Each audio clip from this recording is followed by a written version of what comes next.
Hey everyone, tarekith here, and I just wanted to make a quick follow-up video to the OPXY First Thoughts video I made a few weeks ago. In that video I mentioned I was almost done working on a Digitech 2 live set, and that once I was done I was going to dive into the XY pretty heavily and start working on some more material. That set on the Digitech is done now, so I've been spending the last few weeks on the XY and just kind of want to let you know what I think of it now that I've had some more time with it. Let's talk about the good things first. I love the workflow. It's like kind of everything I loved about the OPZ, just better. The sound quality is great. I love the master compressor, the master limiter. I use the delay and reverb as my send effects. Those sound great. I personally like the synth engines a lot, and I love the fact that Teenage Engineering has included the scramble functionality from the OPZ that lets you basically randomize patches over and over again to come up with new ideas. I find that way more useful for coming up with like unique sounds than just going through the presets and tweaking them to my style. So that's been really, really good.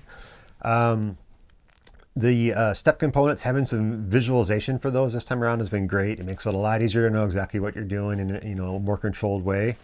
Some things have been a little surprising. Two things I kind of missed the most about from the OPZ. There's no way of seeing what your stored value was for any of the parameters. So basically on the OPZ, there's a little LED next to every one of the dials, and as you pass like whatever the stored value was, if you were like tweaking say filter cutoff and you saved your pattern with the filter at 55, well, if you were tweaking the filter and once you passed 55, the LED would light up white really quickly, just to let you know that's what the stored value was. So that was great for live use. I could tweak things away, any way I wanted, and I can always just get back to whatever the save state was pretty easily for just that one parameter. Unfortunately, there's no like visual representation of that on the OPXY. Hopefully that's something they add. Kind of on that note, one of the things about the OPZ that you could do is you could use like a key combination to like store the current state of the unit. So if you were tweaking things and like the way it sounded, you could just save it like in a temporary buffer. And again, you could just go, happily on your way tweaking things, and then you could always revert back to whatever that temporary buffer was. So it was great before like say like a build up or a drop or whatever. I could just store the state, tweak things away and then get right back to it again. Very similar to the whole, idea of like kit reload on Electron devices. So unfortunately we don't have that on the OPXY right now, so I hope they add that. So things are maybe a little bit less good. Kind of one of the surprising things that I've run into is, Teenage Engineering advertises there's 8 gigabytes of onboard storage, that we can load our samples into, which is great. But they don't actually tell you like how much storage there is per pattern or per project that you can use. So it's kind of been up to the users to figure this out. And so far, it looks like everybody's best guess is we have about 42 megabytes per project that we can load samples into. Which, considering like the multi-sampling and how you can load individual samples into like the drum sampler right now, seems a little bit light, especially for my uses. Like, because we have 8 patterns per track in the arrange view that we can switch between for my uses and how I organize things. It basically means I can do like a live set in one project of up to like 9 songs. And only having 42 megabytes, I mean, I can do it, but it's something I'm at to pay attention to quite a bit, to make sure I don't load too long of samples in if I'm not using loops and break beats and things like that. So, I wish we had a little bit more like storage per project to kind of pull from. It would make it a little bit more flexible, especially for the cost. One of the other things, and this is something I really can't fault because I knew it going, when I bought the device, is that 24 voice polyphony. In the past, that's been kind of a concern for me with other devices. Back in the day, the Electribe 2 had also only 24 voices, and I used to always hit that limit. The same thing has kind of been happening with the XY. I'm aware of it now, and maybe I'm a little bit better at how I organize things. So I don't, I haven't had any problems too much with voice stealing, but on almost every single one of my projects and patterns, like there's a little indicator, CPU indicator saying like you're getting close to that voice limit.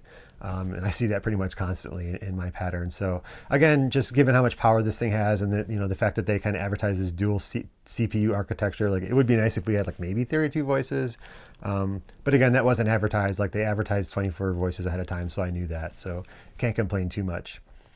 Unfortunately, there have been some kind of worse issues I've been having with the XY almost since the day after I made the last video. I've been getting frequent lockups on the unit. I'll be either transferring samples to the device from my laptop or browsing samples, or sometimes I'll just power the unit on. And we'll get like an error message, and basically the whole unit locks up with the equivalent of like the blue screen of death. And I'll put some of those on the screen so you can see what I'm talking about. And this has been happening quite a bit for me, unfortunately. Almost every time I use the unit, I run into this. Again, I'm pretty heavily reliant on samples. That's one thing I liked about the XY. Like we could load our own samples in, and I could have my sample library ready to pull from. So it's something that, has been kind of a concern for me. Especially because twice now, once when I was transferring samples and once when I first powered the unit on, I've gotten this message, and when I've turned the unit off and turned it back on, it's actually reset. I've lost all my samples that were stored on there, all my user settings, and like all my projects are gone. I hadn't been too heavily invested in the XY at this point. I'm still kind of finding my way around and learning what I like and don't like. So I haven't been backing things up too much. I've got some project backups, but it's really concerning for me, at least in the short term, because one of the great appeals of the OPXY is its great battery life. You know, I plan to take it to parks and take it out of my studio to work on music. And because Teenage Engineering relies on MTP protocol for sample transfers and data connections to like, your laptop, you basically have to use a laptop if you're an Apple user with their FieldKit app to back things up and to transfer samples to the XY itself. So, you know, with the OPZ, I could just plug a USB cable from the OPZ right into my iPhone, and I could back up all my samples and back up all my projects wherever I was.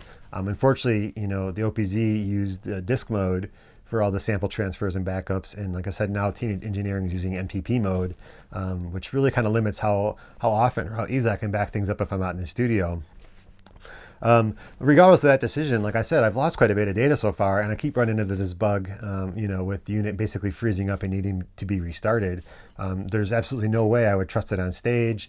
You know, I'd be afraid I would get to a gig, turn it on, and find out all my data's gone, and I'd have to have my laptop with me, you know, to kind of reload things and hope it worked again. To be fair, the Teenage Engineering is pushing out updates pretty quick for the firmware. There's been 4 updates since I bought the unit. Unfortunately, none of them has really made any difference to the problems I'm having. If anything, the last couple updates seem to kind of increase the problem of this like blue screen of death or black screen of death, or grayscale green of death, whatever screen of death, whatever you want to call it.